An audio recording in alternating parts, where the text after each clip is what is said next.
जो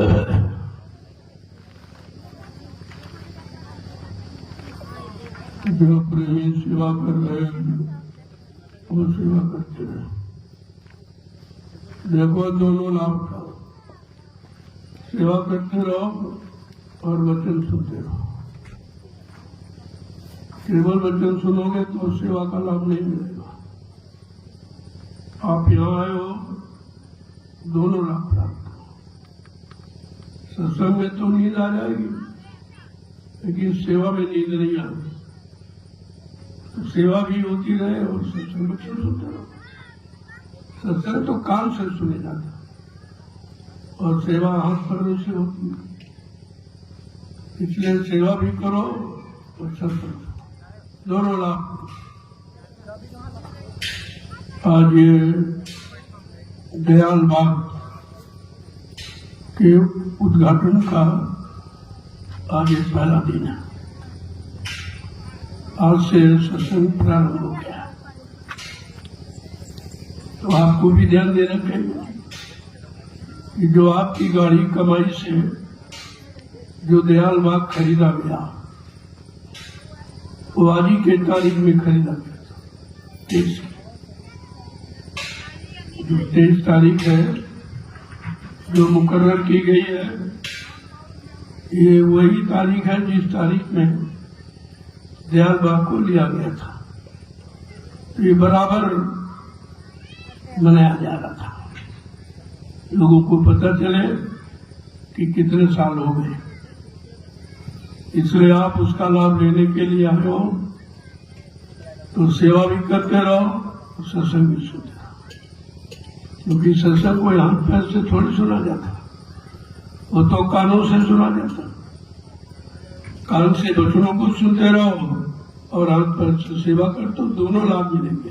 सेवा का लाभ अलग है और वचनों का लाभ अलग है। जय गुरुदेव, जय गुरुदेव, जय गुरुदेव, जय गुरुदेव नाम किसका, जय गुरुदेव नाम किसका, जय गुरुदेव नाम किसका, प्रभु का प्यारा नाम। समृद्ध दाता दयालु पूज्य स्वामी जी महाराज इस सत्संग समारोह में शामिल शरीक होने वाले समस्त संगी प्रेमियों, जीव का बड़ा सौभाग्य होता है ये घड़ी में थे सत्संग की मोती और तो सबके पास है। सुतदारा लक्ष्मी पापी बेघर हो, लेकिन संत मिल हर कथा गोस्वामी दुर्लभ था। ये संसार में दुर्लभ है। भगवत प्राप्ति और संतों का मिलन, उनके सत्संग विचरण सुनने का अवसर मौका ये हमेशा नहीं मिलता। इसलिए आप लोग सेवा करो और सत्संग सुनो। ऐसे ही बैठने का कोई लाभ नहीं है। बहुत दिन आपने सुना, कुछ नहीं लिया। कोई सो रहा, कोई दर दर बातें कर रहा, ऐसे आते जाते जीवन निकल जाएगा, मिलेगा कुछ नहीं। ये बहुत साफ बताओ, क्योंकि सेवा ही तुम्हारे हक में है। सेवा करने में न नींद आएगी, न इधर उधर झांकुता हो, न तुम्हारा मन भटकेगा। एकाग्रता का सबसे बड़ा ये रास्ता है परमार्थी सेवा, इसलिए आपके लिए रखी है। और वो नहीं करोगे तो ऐसे खाली आए खाली चले जाओ, जीवन निकला जा रहा कुछ नहीं। तो आप वचन वहीं से सुनो, सेवा करते रहो और कान से वचन को सुनते रहो। ये दोहरा लाभ तुम्हारे हिस्से में है। जय गुरुदेव। जब जब ऐसा वक्त में जीव को मिले, फिर जब अपने जीवन में मिले, तो उसे ये सोचना चाहिए हमारे पुण्य कर्मों का भाग्य ज्यादा है, क्योंकि बगैर पुण्य कर्मों के महात्मा नहीं मिलते और बगैर महात्मा के जीवात्मा नहीं जगती और बगैर जीवात्मा के जगह परमात्मा नहीं मिलता। ये सब चीजें समय के संत महात्मा पर आधारित है। वो मिलेंगे तो काम होगा, उनके हुक्म आदेश का पालन करोगे तो अपनी इच्छा से तुम कुछ नहीं कर सकते, क्योंकि तुम्हारा मन अध्यात्म में अभी नहीं है, धीरे धीरे मोड़ा जा रहा है। जब वचनों को सुनोगे तो समझ में आएगा कि वास्तव में अध्यात्म क्या है। इस भौतिक जगत में भौतिकता के अलावा और कुछ नहीं है, और भौतिक यानी जो नाशवान है, जो तुम्हारे साथ जाने वाला नहीं, चाहे शरीर हो, चाहे दुकान मकान हो, चाहे जमीन जायदाद हो, चाहे पत्नी बाल बच्चे हो, चाहे रुपए पैसा कोई भी हो, ये भौतिक है। और भौतिक का प्रयोग आप कर सकते हो जब तक तुम्हारा शरीर रहेगा, और शरीर से प्रयोग जब तक करोगे जब तक जीवात्मा रहेगी। जीवात्मा के निकल जाने पर आप शरीर से कुछ नहीं कर सकते, बिल्कुल सब खत्म हो जाता। तो ये तो ध्यान में रखना चाहिए कि शरीर नहीं है, जीवात्मा ही सब कुछ है, जिसके निकल जाने के बाद ये सारा कुछ सब शून्य हो जाता है, सब खत्म हो जाता है, यानी समाप्त हो जाता है। इसलिए आपको समझना चाहिए कि जीवात्मा के जगाने के लिए उस संत महात्मा की तलाश करो जिसने अपनी जीवात्मा को जगा लिया, परमात्मा से मिला लिया। वो मिल जाएंगे, तुम्हारा भी काम हो गया। तुम चाहो कि हम कुछ कर रहे हैं, तुमने कभी किया ही नहीं है, तुमने कभी जाना नहीं, माना नहीं, पहचाना नहीं, तो तुम्हारे अंदर कोई तो जानकारी है नहीं। अब ये 10 जुलाई 1952 से ये जानकारी जीवन को दी जा रही है कि भाई भौतिक ही नहीं, अध्यात्म सब कुछ है। अध्यात्म के मिल जाने के बाद भौतिक तो पीछे पीछे चलता है। अगर आध्यात्मिक ज्ञान आपको हो जाए तो सब भौतिक तुम्हारे पीछे चलेगा, लेकिन अध्यात्म आपने प्राप्त नहीं किया तो खाली आप सुनते हो, करते कुछ नहीं। हमने कहा सेवा करो, तुम आगे बैठ गए, अभी नहीं वचन मानते तो आगे क्या मानते। ऐसे बैठने से कुछ मिलने वाला नहीं, कितना समय तुम्हारा निकल गया। मैं बार बार कहता हूँ, यहाँ बैठने की जरूरत नहीं है, सीधे सेवा करो और वहीं से काम से बच्चों को सुन, तो आपको दोहरा लाभ मिलेगा वहीं से। और दूर से प्रणाम करो। मैं कितने दिनों से करके बता रहा हूँ। मैं जब आता हूँ तो प्रणाम करता हूँ हाथ जोड़कर, जब उठता हूँ तब हाथ जोड़ के प्रणाम करता हूँ, जब आपका दर्शन करने आता हूँ तब प्रणाम करता हूँ, जब चलता हूँ तब प्रणाम। यानी 12 वर्ष से तो बराबर आपको सिखा रहा, लेकिन तुम्हारी समझ में कुछ नहीं। फिर भी तुम छूने और सुखने के नाखून मारते हो, ये करते हो, ऐसे कुछ मिलने वाला नहीं है। ये जबरदस्ती का सौदा नहीं जो आप छू के ले लो। दूर से प्रणाम करो, प्रणाम का परिणाम आशीर्वाद होता है। जब प्रणाम करोगे तो आशीर्वाद प्राप्त, जब छुओगे तो कुछ नहीं मिलेगा। वो तो लोग पत्थर को छूते, कागज कैलेंडर को छूते, तीरथ मुहूर्त में छूते, आनी पानी छूते, ये तो छू वहां पर है। यहाँ ये नहीं है।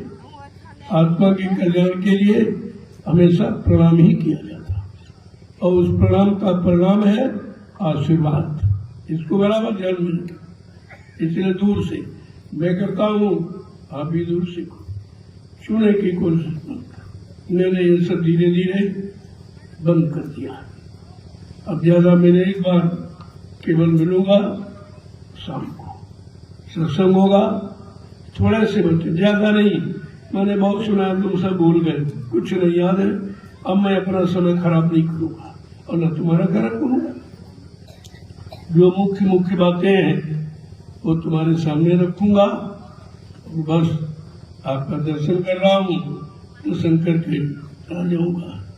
इस बात को बराबर ध्यान में रखिए। इसलिए पहले सेवा, फिर सत्संग, तब भजन। ये है मिलने वाला तरीका। अगर लेना हो तो सेवा। सेवा से मन शुद्ध होता, तन शुद्ध होता, बीमारियां जाती, परेशानी जाती। ये सत्संग सुनने से कुछ नहीं जाएगा, कुछ भी गया भी नहीं। आपकी संख्या नहीं गई तो मिलेगा क्या? मिलेगा परमार्थी सेवा से। जो सेवा संतों ने एक कलयुग के जीवों के लिए रखी कि कलयुग का जीव गंदा है, कमजोर है, भोगी विलासी है, इससे अध्यात्म की कमाई नहीं हो सकती, तो इसको अध्यात्म का लाभ कैसे दिया जाए? कहा चलो इसके लिए कोई सेवा खोजी जाए। तो एक परमार्थी सेवा खोज के रखी गई और ये सभी लोग कर सकते, छोटा बड़ा, गरीब अमीर, पढ़ा लिखा अनपढ़, हिंदू मुसलमान, स्त्री बच्चे सब कर सकते। और इसमें आपका एक पैसा खर्च नहीं होना। ये ऐसी सेवा है, इनमें कोई खर्च नहीं आपका हो। और लाभ इतना है, जो तुमने खर्च आज तक किया, पूजा है, पाठ है, तीर्थ है, मूर्त है, पत्थर है, कागज है, पानी है, इनमें आपने बहुत पैसा खर्च किया, लेकिन कुछ मिला आज तक, क्योंकि वहां कोई देने वाला नहीं। और तो तुम नहीं अच्छा से गए, अपनी इच्छा से वहां खर्च करके लौट आए, आपको तो कुछ मिला नहीं।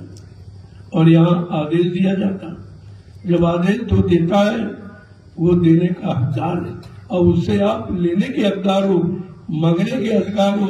जबरदस्ती छीन के आप ले सकते हो अगर आदेश पालन करते तो।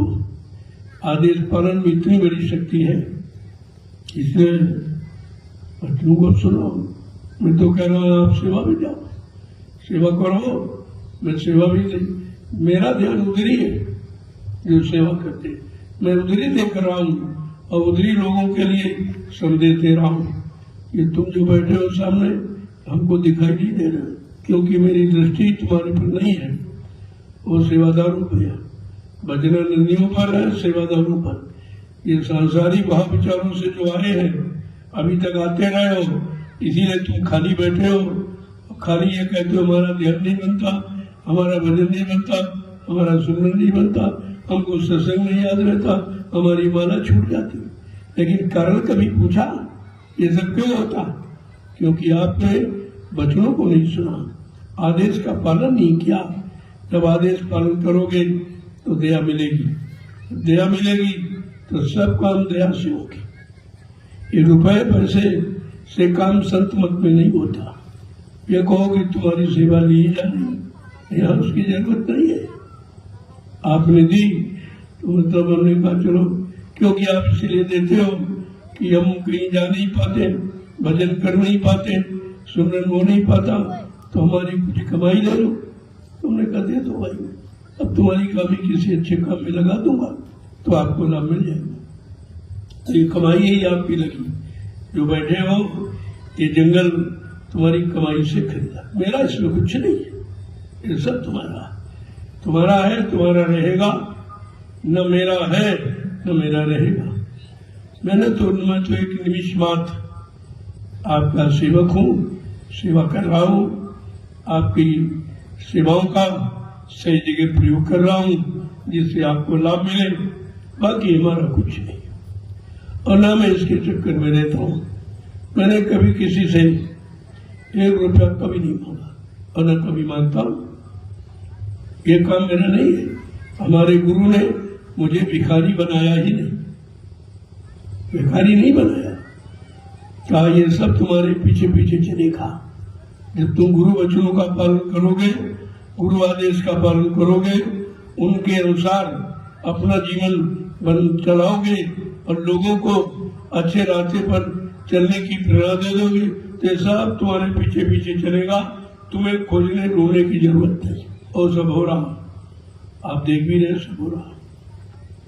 ये जितना भी हुआ है ये सब आपकी गाड़ी कमाई से, और जितना होगा ये आपकी कमाई से होगा। मेरे पास तो कुछ है नहीं। मैं तो बार बार कहता हूँ भाई मेरे पास कुछ नहीं, मेरे पास सिर्फ मेरी लंगोटी है और मेरे पास कुछ नहीं है। ये कपड़े आप लोग देते हो तो पहन लेता हूँ, एक रोटी खाता हूँ वो भी आपकी, जो भी सामान देते हो आप प्रयोग करता हूँ। तो हम सोचते हैं कि तुम्हारे सामान का तुम्हारी रोटी का कर्जा न चढ़े तो अब आपके साथ मेहनत कर रहा हूं। कितनी मेहनत मैंने 12 वर्ष की, 28 मई 2012 से शायद किसी ने नहीं की। एक भी प्रेमी मेरे साथ नहीं था, मैं सिर्फ अकेला था। और वहां तो वो तो पुराने प्रेमी सब हुआ, किसी ने जगाया नहीं किसी को, चाहे उज्जैन वाला हो चाहे मथुरा वाला हो, एक भी जीव को नहीं जगाया। वो पुरानी संगत गुरु की जगाई हुई है, लेकिन यहाँ सब जगाए गए हैं। यहाँ सबको समझाया गया, गुरु वचनों की याद कराई गई और उनका परमार्थ बनाया गया है। तब यह फुलवाड़ी आज आपके सामने दिखाई। ये तो छोटा सा कार्यक्रम है। गुरु पूर्णिमा तो 7 जुलाई से 12 जुलाई तक वो है, वो एक विशाल पर्व है। गुरु पूजा तो सभी जानते हैं, लेकिन हमारा आपका कितना बड़ा सौभाग्य, हमें सतगुरु पूजा का अधिकार मिला। सतगुरु पूजा किसी ने नहीं की, ये सबसे बड़ा अधिकार आपको मिला है। इसलिए आप वाला लाभ किसी ने पाया नहीं, न राम ने पाया न कृष्ण ने पाया, क्योंकि उनको गुरु ही मिले थे और आपको सतगुरु मिल गए।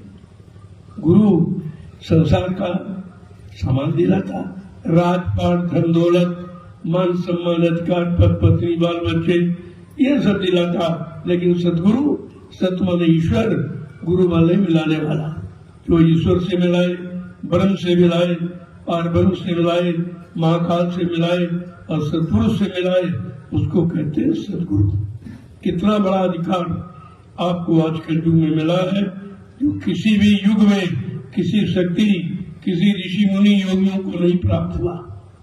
आप बड़े भाग्यशाली हैं, लेकिन अपने भाग पर आप पत्थर क्यों गिरा रहे हो? क्यों नहीं समझते हो? क्यों नहीं सोचते हो? क्यों अहंकार, गरुड़, गुमान, घमंड में अपना नुकसान कर रहे हो? यहाँ क्या मिलने वाला? क्या लेके जाओगे? क्या लेके आए थे? खाली आओ, खाली चली जाओ। ये जीवन व्यर्थ चला जाएगा, फिर दोबारा आपको मिलेगा नहीं। कबहू कर करुणा नर देही, देत ईश बिन हेतु स्नेही, कभी कभी करुणा निधान, कृपा दया मेहरबानी करके ये मानो अनमोल मंदिर आपको दे देता है कि जाओ किसी संत सदगुरु की तलाश करके अपनी आत्मा को जगाने की युक्ति ले लेना और घर जाने का रास्ता पूछ लेना, फिर तुमको काल माया के देश में कभी आना नहीं पड़ेगा। ये कितना बड़ा काम है जिसे आप अभी तक नहीं समझ पाए, क्योंकि आप आदेश नहीं मानते, मनमुखी हो, जो मन कहता वही करते हो। आधे दिन पालन करने लगोगे, वो दिन दया तुम्हारे पीछे पीछे चलेगा। दया ऐसे नहीं मिलती, कोई खरीदी नहीं जाती, कोई रुपए पैसे देकर अदली बदली नहीं जाती। दया तो आदेश पालन में है। कौन सा आदेश? परमार्थ का, स्वार्थ का, लोभ लालच का नहीं, दाम दक्षिणा रुपए पैसे देने वाला नहीं आदेश। यहाँ इस तरह का आदेश न कभी हुआ न कभी होगा, बिल्कुल सीधा है कि आप अब आप भजन करो, कुछ मत करो, भजन करो। इसलिए मैंने 2 साल के लिए विराम लिया। मैं 2 वर्ष कहीं नहीं जाऊंगा, भजन करूंगा। और आपने किया नहीं है, आप भी करिए, मैं भी करूं, मालिक की दया हो जाए, आपका काम बन जाए। अब तो काम आत्मा का, उसके चक्कर में रहो। संसार तो किसी का बना नहीं, और बना उसका भी बिगड़ गया, वो साथ गया नहीं। अब इसके चक्कर में मत पड़ो, अपना परमार्थ बनाने की चिंता करो, उसी की तैयारी हो रही है। इसलिए मैंने सारे पिछले काम बंद कर दिए, मिलना जुलना ये सब खत्म, धीरे धीरे और बंद करता जाऊंगा, ताकि आप भजन करो और हमको भी भजन का मौका मिले। मैं 12 वर्ष दौड़ता रहा, कोई भजन नहीं कर पाया, मौका नहीं मिला कि दिन भर दौड़ता था, रात भर चलता था, दिन भर बोलता था, रात भर चलता था। इसी में 12 वर्ष निकल गए, भजन नहीं हुआ, समय नहीं मिला। अब मैं चाहता हूँ कि 2 वर्ष का विराम लेकर भजन करूं। और जो मैंने संदेश दिया है, गुरु बच्चों को याद कराई है जीवों को, मैं उसका रिजल्ट भी देखना चाहता हूँ, इसका परिणाम क्या। कितने लोगों ने सुना, कितने लोग माना, कितने लोग उस पर चल रहे और लाभ प्राप्त कर। इसलिए मैंने 2 वर्ष का समय आपके लिए दे दिया कि मैं चुपचाप भजन करूंगा। समय नहीं मिला था, कुछ हुआ नहीं है, और जो समय दिया उसका तुम्हारे में कोई असर प्रभाव में नहीं दिखाई दे रहा।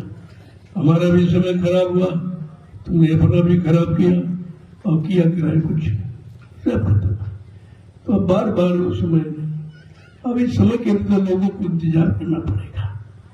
पहले भी मैंने आपसे कहा था कि ये संदेश जो आज मुफ्त में मिल रहा, ये रुपए पैसे देकर भी आपको मोल कोई नहीं दे सकता।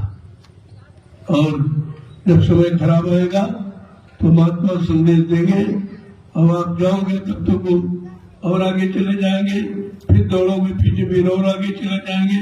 400, 500 किलोमीटर तुम्हें दौड़ना पड़ेगा इसी संदेश के लिए जो आज आप ध्यान नहीं देते, फिर आपको पछताना पड़ेगा। इसलिए मैं बार बार ये कहता हूँ जो भी वचन मिले उनको ऐसा संभाल के रखो जिन्हें सोने चांदी हीरा जवाहरात मिल गया, क्योंकि हीरा जवाहरात तो कुछ नहीं, उससे कोई भगवान नहीं मिलेगा, उससे कोई परमात्मा नहीं बनेगा, उससे किसी तुम्हारे पाप कर्म की अदायगी भी नहीं होगी, तो उसका कोई महत्व नहीं इसके आगे। इसलिए समय से आओ और बच्चों को सुनो। जैसे बछड़ा समय से छोड़ा जाता, दूध पी के बदल चला जाता, लेकिन वो एक किलनी होती कीड़ा तो धन में छिपा रहता, वो खून चूसता रहता लेकिन दूध कभी नहीं पाता। ये बात को ध्यान में रखें। यही हुआ है और ये अब भी हो रहा है, इसलिए मुझे 2 वर्ष के लिए विराम लेना पड़ा। मैंने बहुत मेहनत इतनी दौड़ा किया है कि शरीर में कुछ नहीं रहा, ये शरीर बिल्कुल खत्म हो गया। किसी तरीके से आपका काम कर रहा हूँ, अब बहुत थोड़ा सा परिश्रम कर सकता हूँ, ज्यादा नहीं। तो इसलिए परमात्मा की सेवा में समय दे दो, तुम्हारी पूर्ति उसी से हो जाएगी, तुम्हारा भला उसी से हो जाएगा, तुम्हारा कल्याण उसी से हो जाएगा, तुम्हारे तमाम जन्मों के पाप कर्मों की अदायगी उसी से हो जाएगी, उसी सेवा से। तो ये सेवा जो आप कर रहे हैं उसमें तुम्हारा कोई स्वार्थ नहीं, कोई बड़ेगा लोचों के लिए नहीं करते। किसके लिए कर रहे हो? ये सेवा आदेश पालन करके कर रहे हो। आगे आने वाले भविष्य में लाखों करोड़ों लोग यहाँ आएंगे और तुम्हारी सेवा का लाभ उठाएंगे। वो एक सब कुछ लाभ तुम्हारे खाते में जाएगा। आप अगर सेवा न करते, आप सेवा न देते तो यहाँ कुछ नहीं होता। तो जंगल था, जंगल खरीदा था मैंने, और आपकी ये मेहनत है, आपने दिन रात मेहनत की है, अपना परमार्थ बना लिया, तमाम पिछले यानी जन्मों के पाप कर्मों को उतार दिया आपने। छोटा मोटा काम ये नहीं हुआ, और अभी जब भी यह काम होगा तो परमार्थी संदान सेवा से होगा, और आप कुछ कर ही नहीं सकते, तुम्हारे बस का कुछ। सत्संग सुनते हुए भूल जाती हो, नींद आने लगती, सुमरन ध्यान भजन करते हो नींद आ जाती हो, लेकिन सेवा में नींद नहीं आएगा, नींद नहीं जा सकती वहां, क्योंकि ये परमार्थी सेवा है। इसमें माया की कोई चाल, माया का कोई जाल चलने वाला नहीं है। इसलिए मैं बार बार आपको लिए प्रेरित करता हूँ कि ज्यादा समय परमार्थी सेवा, कोई सेवा छोटी मोटी मिल जाए उस पर ध्यान मत दो। यहाँ तुम्हें बनाना बिगाड़ना कुछ नहीं, यहाँ अपने किए पाप कर्मों को उतारना है। ये उतारने का तरीका, बनाओ बिगाड़ दूसरे ठीक है, वही करता, कभी बना है कभी बिगड़ेगा, कभी बना है कभी बिगड़ेगा। कभी लोगों को बिगाड़ने में कर्म कट गए, किसी के बनाने में कट गए। यहाँ कर्म अपने अपने कर्म काटो, अपने घर की तरफ चलो, बाकी यहाँ बनाने वाले चक्कर मत रहो। तुम कुछ बना नहीं सकते हो, क्यों? ये काल माया का देश है, इसमें बनाओ बिगाड़ रहता है। इसी बनाओ बिगाड़ में जीव फंसा पड़ा, और न बनाओ हाथ में आता न बिगाड़ हाथ में आता। जब तक परमार्थी वचन संत महापुरुषों के नहीं सुनोगे, तब तक न बनाओ समझ में आएगा न बिगाड़ आएगा। और जो कर रहे हैं तो सब बिगड़ने वाला, जो बच्चे पैदा कर रहे सब मरने वाले, ये सब मर जाएंगे, ये सब मरेंगे, जिंदा कोई नहीं रहेगा। क्योंकि ये मृत्युलोक है, यह मृत्यु के हवाले सबको जाना पड़ेगा। अब यह मृत्यु में जाने के पहले अगर महापुरुषों के वचन समझ में आ जाए और कुछ परमार्थ की कमाई कर ले, ये तुम्हारे साथ जाएगी। तुम्हारा रुपया पैसा साथ नहीं जाएगी, तुम्हारा जमीन दुकान मकान साथ नहीं जाएगी, तुम्हारे पति पत्नी बाल बच्चे साथ नहीं जाएंगे, लेकिन ये परमार्थ जो भी आप करेंगे वो तुम्हारे साथ जाएगा। क्योंकि इसमें आपका कोई स्वार्थ नहीं है, कोई लोग लालच नहीं है, ये तो आदेश पालन आप कर रहे हो, यही तो सबसे बड़ी चीज। और ये लोगों की समझ में नहीं आ रहा, ये कोई नहीं समझ पा रहा। इतनी बड़ी परमात्मा का विधान यहाँ बनाया गया है, परमात्मा जी धन कमाने की भूमिका बताई जा रही, लेकिन समझ में किसी की नहीं आ रही। दुनिया के लोग तो बिल्कुल इसकी तरफ ध्यान ही नहीं दे रहे, जैसे उनको सुनाई ही नहीं दे रहा, क्योंकि ये किसी ने कभी कराया नहीं और कहीं इसकी लिखा पढ़ी भी नहीं। 4 वेद 6 7 18 पुराण यही आपका मसाला है। इसमें चारों वेदों में 1 लाख श्लोक है, 80,000 तो कर्मकांड है, 16,000 उपासना का, मात्र 4,000 ज्ञान कांड के श्लोक है, वो भी भौतिक ज्ञान, उसमें अध्यात्म नहीं है। परमात्मा पाने की बुद्धि वेद पुराणों में नहीं है, वो तो काल की व्यवस्था है। और ये श्लोक काल के लिए, काल ने जीवों को फंसाने के लिए लिख दिया और आप उन्हीं को पढ़ के उसी में उलझ गए हो। ये ग्रंथि ये सुलझाएगा कौन? ये तो उलझन है, ये सुलझन नहीं, इसी में सब उलझ गए। ज्ञानी कागज में उलझ गए और अज्ञानी पत्थर में, पानी में उलझ गए, तो दोनों उलझे बेचारे जड़ में। चेतन का नाम निशान कहीं नहीं, इनको पता ही नहीं चेतन क्या होता, और बगैर चेतन के चेतन मिलता नहीं। परमात्मा चेतन है तो शरीर से नहीं मिलेगा, शरीर तो यही छूट जाएगा, जला दिया जाएगा या गड्ढा खोद के कर दिया जाएगा, ये नहीं जाएगा, आत्मा जाएगी। आत्मा चेतन है, तो आत्मा से परमात्मा के मिलने का चेतन रास्ता, चेतन संत महापुरुषों से ले लो, आपका काम हो जाएगा। वैसे काम होने वाला नहीं है। तो जब तक किसी चीज को सुनोगे नहीं, सोचोगे, विचारोगे नहीं, समझोगे नहीं और करनी में नहीं उतारोगे, तब तक तो आपको लाभ मिलने वाला है। कितने दिनों से आप सत्संग सुनते?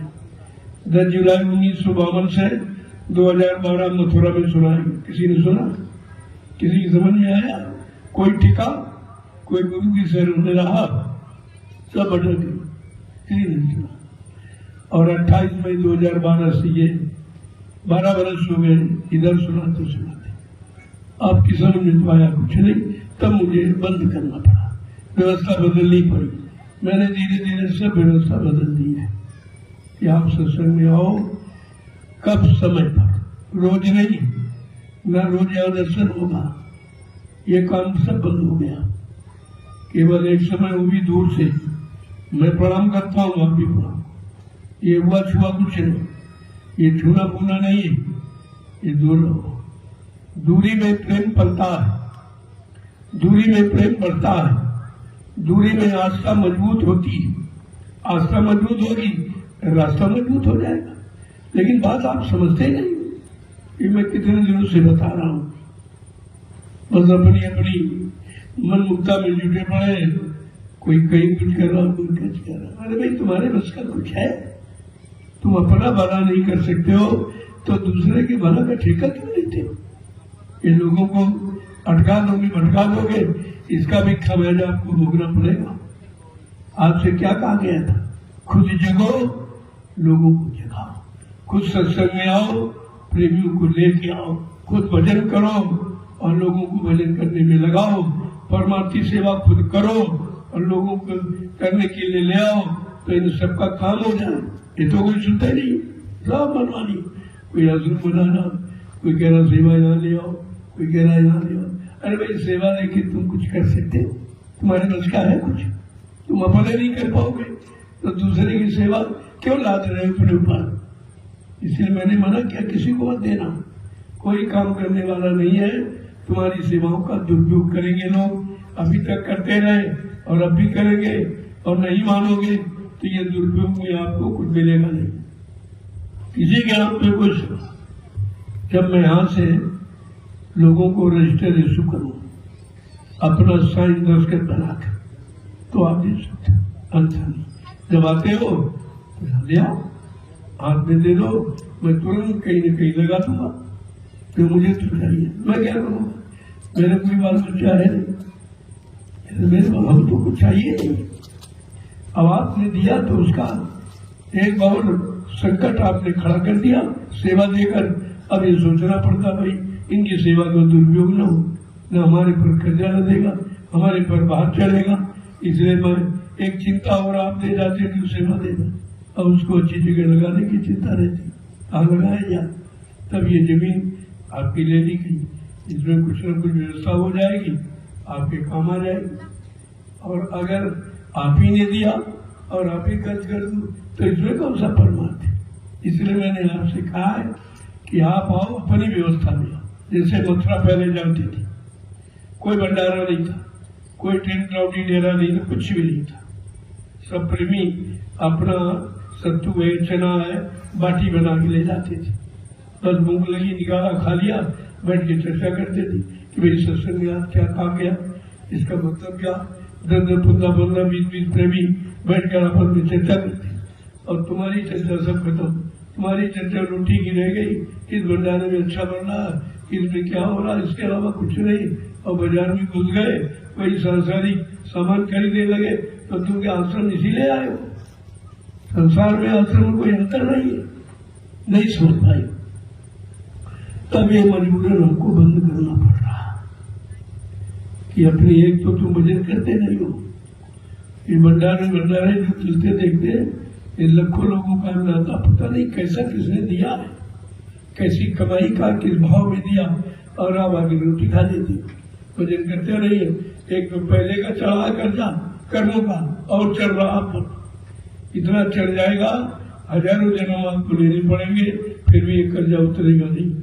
इसलिए मैंने आपके लिए भला एक अच्छा रास्ता सोचा है कि मथुरा की तरह पहले जैसे अपनी व्यवस्था में आओ, अपना भोजन बनाओ, 5-7-10 लोग मिलकर, और कोई और आ जाए तो 2-4 भोजन करा दीजिए। आपने तो किसी को कराया नहीं आता, तो खुद ही खाते रहे, दूसरा बना तुमने कहा खिलाया। तो ये खिलाफ ये भी आपके हाथ में आ जाएगा कि खुद अपना बनाया खाया, तो किसी का कर्जा नहीं, और 2-4 प्रेमियों को खिला दिया, ये आपका परमात्मा बन गया। इसमें लाभ ही लाभ है। अब तुम बहुत दिनों से बिगड़े हो, बहुत दिनों से आलसी बन गए हो, अब तुम्हें कष्ट होता कि भंडारे को बंद करा दिए। भंडारे पहले भी नहीं थे, भंडारे चलाकर हमने देखा कि चलो रोटी व्यवस्था तुम्हारी करा दी जाए ताकि तुम भजन करो, लेकिन कोई नहीं करता, सोते रहते सब, कोई नहीं करता। भजन तो आपने किया ही नहीं अभी। भजन करते तो बीमारी तुम्हारे दरवाजे नहीं आती, तुम्हारे शरीर में रोग नहीं आता, किसी तरह का कोई कष्ट मुसीबत नहीं होती, क्योंकि ऐसे बिन हर भजन खगेशा मिटिया में जीवन के कलेशा। जिंदगी में आने वाले जितने कष्ट मुसीबत बीमारी ये भगवान के भजन से जाते, और हमने भजन किए। इसलिए अब आप, मैं भी करूँ, आप भी करो, मालिक की दया हो जाएगी, आपका काम सही हो जाएगा। समय मिले तो आश्रम पर परमार्थी सेवा दे करो। वैसे तो पाप कर्मा उतार नहीं सकते, क्योंकि इतना भजन तो करोगे नहीं, वही नहीं पाता, मन ही नहीं साथ देता, न शरीर साथ देता, न इंद्रिया साथ देती, मन बुद्धि चित्त सब बिगड़े हुए, कोई साथ देते नहीं है। तो इसलिए अरे सेवा तो कर ही सकती, तो सेवा करके वही लाभ मिल जाए तो इससे सरल क्या। इसलिए मैं परमार्थी सेवा पर बार बार जोर डाल रहा हूँ कि कम से कम सेवा ही करके कुछ कर्म काट लो, कुछ पाप कर्मों से हल्के हो जाओ तो ज्यादा अच्छा है। नहीं तो ऐसे तो आवागमन ये छुटकारा पाने वाले नहीं आए, ऐसे नहीं जाएंगे, आए चले। ऐसे तो बहुत दिन मथुरा में जाते रहे, कुछ हुआ, मिला कुछ, आने जाने से कुछ नहीं मिलेगा, करने से मिलेगा। जब तक करोगे नहीं तब तक कोई लाभ तुम्हारे पास नहीं। इसलिए आज प्रथम दिन है तो मैं बहुत थोड़ा सा इशारा करूंगा कि आप आए हो तो कुछ सेवा जरूर करो। क्यों इस समय सबके घर में बीमारी, सबके घर में, सबके शरीर में रोग है। ये रोग घोर बन के निकले, और ये रोग बीमारी स्वार्थी सेवा से तो आई है। भौतिक सेवाओं से आपने रोग पैदा किए। अब जरा आध्यात्मिक सेवा, परमार्थी सेवा करके लोगों से निवृत्ति पालो, फुर्सत मिल जाएगा। तो आपके लिए एक सरल रास्ता है। सोचा कि करना न करना है तुम्हारा काम, नहीं करोगे तो आगे भारी मुसीबत आ रही। तब आप दौड़ के आओ, मैं एक बात भी सुनने वाला नहीं हूँ, फिर मैं उस पर कोई विचार नहीं करूंगा। मैं पहले से आपको कह रहा हूँ कि आगे भारी मुसीबत आ रही। ऐसी मुसीबत आई कहीं तुमको कोई तुम्हारा यानी मतलब हमदर्द दिखाई नहीं देगा, क्योंकि सबके दाढ़ी में आग लगी। सबकी दाढ़ी में आग मतलब सबके बीमारी होगी, सब परेशान होंगे, सब दुखी होंगे। तो तुम्हारा दुख परेशानी कौन दूर करेगा? ये कितने पहले कहा गया। एक दिन ऐसा रहा, बेटा सबकी दाढ़ी में आग लगी। अब महात्माओं के बड़े गुण वचन होते हैं, रहस्यमयी, आप उसको समझ नहीं पाते। जस केला के पात में पात में पात कर, संतों की बात में बात में बात। इतनी जल्दी आप नहीं समझ सकते। तुम उनको समझने का प्रयास न करो, अपने को समझो, अपने मन को समझाने का प्रयास करो। काम आपको ये कर, उनको तो नहीं समझ सकते। कब क्या कहे, कब क्या करे, कब कहाँ चले जाए, तो आप तो उसके बारे में नहीं जानते। वो जो करेंगे तुम्हारे हित में करेंगे, इतना समझो। क्यों? उनका वचन है, साधु से होए न कारज हानि। साधु संत महात्माओं से किसी के काम की कभी हानि नहीं हो सकती। अब आप नहीं समझ पा रहे हो, बात अलग। परमार्थ के कारण साधु धरा शरीर, उन्होंने स्पष्ट कर दिया, मैं परमार्थ यानी सबको लाभ देने के लिए ये मानव तन धारण किया और आपको लाभ दूंगा। और आपको लाभ दिया गया, लेकिन आप संभाल के रख ही नहीं पाते। एक तो लेना नहीं मालूम, अगर वो दया करके दे दे तो तुम रखना नहीं जानते। कितना रखा आपने? जो दिया गया कितना रखा? कुछ नहीं। अब मैं समय खराब नहीं था, मैं भजन करूंगा। मैंने ये 12 वर्ष आपके पीछे गंवाए हैं, लेकिन समझ में किसी के कुछ नहीं आया। जब परिवार के लोग न समझे तो विभीषण की तरह चुपचाप बंद होना चाहिए। महात्मा विदुर की तरह चुपचाप बंद होना चाहिए। आज विराम क्यों लिया जा रहा कि 12 वर्ष से लगातार मैं गुरु परिवार के जीवों को गुरु के वचनों की याद करा रहा हूँ, लेकिन कोई सुनने मानने वाला नहीं। ऐसी स्थिति में विराम लेना ही अच्छा, तो मैंने विराम ले लिया। अब आप भी भजन करो, मैं भी भजन करूँ। बाकी इधर उधर अटकने भटकने से कुछ नहीं होगा। कोई कुछ नहीं करेगा, न कोई कर सकता, न कभी उसने किया। तुम्हें भटका सकता, अटका सकता, ये काम करेगा। और ऐसे जीवों को तुम मत समझो सत्संगी, ये काल के जीव हैं जो अटकाते भटकाते हैं। सत्संग से हटाएं, वचनों से मुकर रहे और सुमरन ध्यान भजन से अलग करें। सांसारिकता में भोगों में फंसाएं आपको। अब तुम्हारा धन तुम्हारा अन्न यानी बर्बाद करें और तुम्ही को खिलाकर, तुम्हारा लिया तुम्ही को खिला दिया, तो परमात्मा क्या बनेगा? वो तो तुम्हारी गाड़ी कमाई जवान प्रेमियों को, यहाँ आश्रम पर हिंदुस्तान के प्रेमी आते, उनको तुम्हारा अन्न खिलाया जाता। तो जो भजन करेंगे उसका आपको लाभ मिलेगा। लेकिन जो जगह जगह दुकानें खोले हैं वो आपका क्या लाभ करें? उन्हीं प्रेमियों से अन्न लिया, कल हम भंडारा कर रहे। कौन तुमने अपने पास से कहाँ भंडारा कर दिया? कल तुम्हारे पास है ही क्या?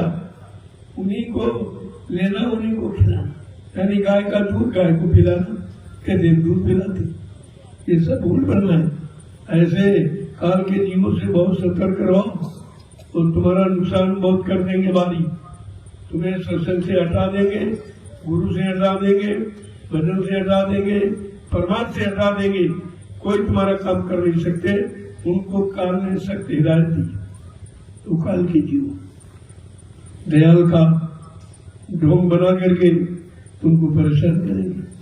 आपको सोचना चाहिए, तुम्हारा काम अभी तो कुछ हुआ, कितनी जगह गए हो, कितनी जगह लोग जा रहे हैं, अब भी भटक रहे।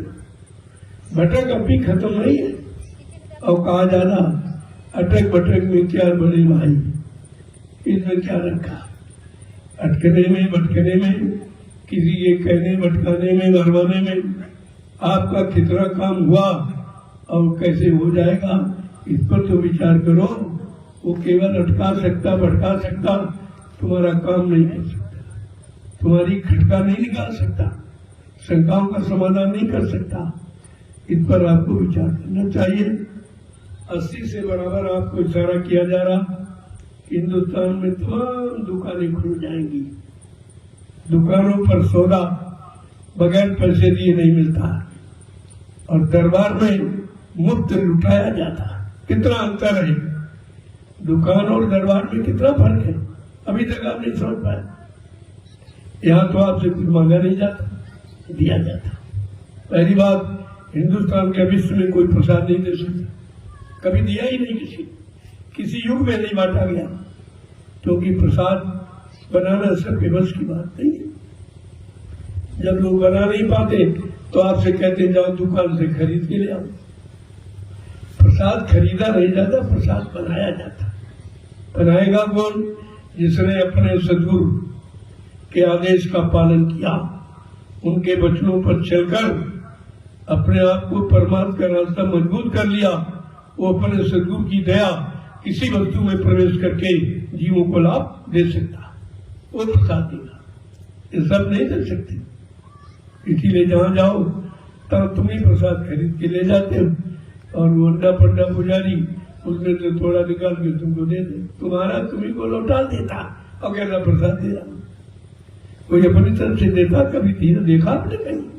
लेकिन यहाँ तो नित्य दिया जाता। 12 वर्ष से लगातार मैंने पूरे हिंदुस्तान में प्रसाद बांटा है। ये लोगों को बताया कि प्रसाद बांटा जाता, प्रसाद खरीदा नहीं जाता, प्रसाद के बदले रुपए पैसे सामान दौलत नहीं ली जाती। ये इसीलिए आपको दिया गया। तब कोई बांट के दिखाए, जो कहता हो कह जरा प्रसाद बना दे दीजिए, तुम्हारा प्रसाद कुछ काम करेगा तो आप ये समझ में आ जाएगा ये असली है नकली है, ये भटकाने भरमाने वाला है कि हमको सच्चे रास्ते पर चलाने वाला। लेकिन आप कोई कुछ करते ही नहीं। ये तो काल के जीवों की भीड़ है, काल का देश ही है, जिसका देश है उसकी भीड़ है। लेकिन दयाल इसी काल में काल के जीवन से निकालकर अपने जीवों को कैसे घर पहुंचाता, ये उसकी मेहनत है, उसका परिश्रम है, उसकी हमदर्दी है, उसकी जीवों के प्रति दया है। ये दया है, ये फंसाना दया नहीं है, निकालना दया। और आप फंसना चाहते हो, ये आते हो कहते शादी करा दो, ब्याह करा दीजिए, बच्चा दे दीजिए, दुकान चला दीजिए, व्यापार चला दीजिए। ये कभी नहीं कहते हो कि भगवान से मिला दे दीजिए, जीवात्मा लगा दी, ये कभी नहीं कहते, कभी भी नहीं। किसी ने आज तक तो हमसे पूछा ही नहीं, किसी ने। मैं भी देख रहा हूँ कि अभी लोगों की इच्छा ही नहीं, अभी घर जाने की इच्छा है, अभी तो रहने की इच्छा है। अभी मकान नहीं बन पाया, बच्चे की शादी नहीं हो पाई, ये नहीं हो पाया। अरे ये सब हो भी जाएगा तब भी तो ये क्या तुम्हारे साथ जाएगा? समय चला जाएगा और आपको जाएगा कुछ नहीं, समय चला जाएगा और ये समय बार बार आपको मिलेगा नहीं। तो कितने तरीके से आपको समझाने का प्रयास किया गया। 12 वर्ष लगातार मैंने पूरे हिंदुस्तान में घूमकर गुरु के वचनों की याद कराई। मैंने कोई भाषण से प्रवचन नहीं किया, गुरु के वचनों की याद कराई।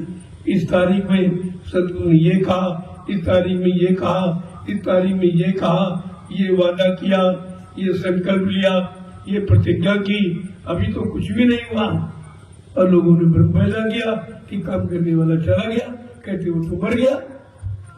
तो आपको तो सोचना पड़ेगा एक बार, जिसने कहा वो नहीं कर पाया तो ये कहां से कर देंगे? इनके बाद तो बुझा ही नहीं, ये कहां से कहा? आपको कहना चाहिए, चाहने के लिए मैं मना नहीं करता, लेकिन मुझसे पूछो क्या तुम हमारा परमात्मा बना सकते हो? क्या हमारे पाप कर्मों में माफी दिला सकते हो? क्या हमारी जीवात्मा को जगा सकते हो? ये काम तुम्हारे बस का है? तो आपको पता चल जाए कि असली है नकली है, ये भटकाने भरमाने वाला है, कि हमको सही सच्चे रास्ते पर चलाने वाला, आप भी समझ में आ जाए फट से। लेकिन आप कोई परिचय नहीं लेते, न लेते हो न देते हो। तो ये इसीलिए मैं जो समय खराब हुआ हो रहा, इसीलिए कि आपने समझने का प्रयास नहीं किया। समझाने वाले ने तो बहुत समझाया, बहुत तरीकों विधियों से समझाया, तमाम तरीके के काम करके आपको बताया। बड़े बड़े सम्मेलन, बड़े बड़े अधिवेशन, बड़े बड़े यज्ञ महायज्ञ जो कभी धरती पर किसी ने किए नहीं, वो सब करके आपको दिखाया गया। लेकिन आपकी समझ में कुछ नहीं आया, कुछ भी नहीं आया। और जिसने दिखाया और कराया और करके बताया, उसी को भूल गए हो। अरे झूठे लोगों ने प्रचार कर दिया, करो तो मर गए चले गए। आप ये भी नहीं सोच पाए, अरे भाई मर गए भी काम कौन करेगा? वादा किसी का है, पूरा क्या दूसरा करेगा? संकल्प किसी का है, उस संकल्प को कौन पूरा करेगा? इतना तो विचार तुमको करना चाहिए था। इसलिए ये संदेश एकदम सब जगह पहुंचा दो कि भूल भ्रम से अब दूर हो जाओ, थोड़ा अटक भटक से अलग हो, संसारी लोगों से थोड़ा समय कम दो। वो तुम्हारा कोई भला नहीं करेंगे, वो अपना भला तुमसे चाहेंगे, मान और सम्मान और सामान, और तुम उसे समझ नहीं पाओगे। इसी में तुम्हारा बेशकीमती समय ये निकल जाएगा जो भगवान की प्राप्ति के लिए मिला। बड़ा बड़ा यहाँ तो कुछ मांगा नहीं जाता, दरबार में आएगा कोई मांगा जाता कुछ, यहाँ आपको दिया जाता। यहाँ प्रसाद मांगा जाता, बदले में कोई पैसा मांगा गया कि प्रसाद का पैसा दे दीजिए, ऐसा कुछ। ये दरबार देने का है, दरबार लेने वाला नहीं है, दिया जाता।